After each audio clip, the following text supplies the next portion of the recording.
আসসালামু আলাইকুম ভিউয়ার্স, আশা করি সবাই ভালো আছেন। আজকে এখানে ধান ট্রান্সপ্লান্টার মেশিন দিয়ে ধান লাগানো আছে। এই এলাকায় বন্যা হওয়ার কারণে এখনও ধান লাগানো অনেক দেরি হয়েছে।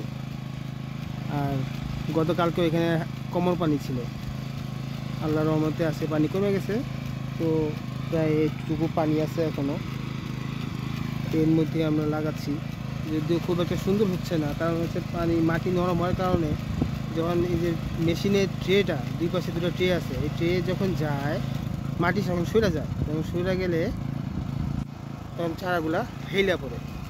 যদিও কিছুদিন পরে এইসব ঠিক হয়ে যাবে, সব দেখতে খুব সুন্দর হয়ে যাবে এবং অনেক মোটা হয়ে যাবে। বেশি 7 দিন থেকে 10 দিনের মধ্যে এই সব চারা পাল্টায় যাবে।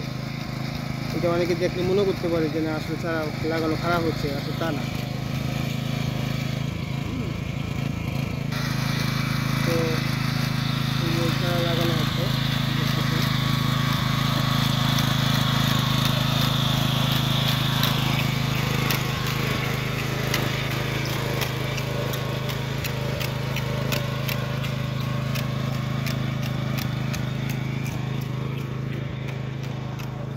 সুন্দর চারা লাগানো হচ্ছে।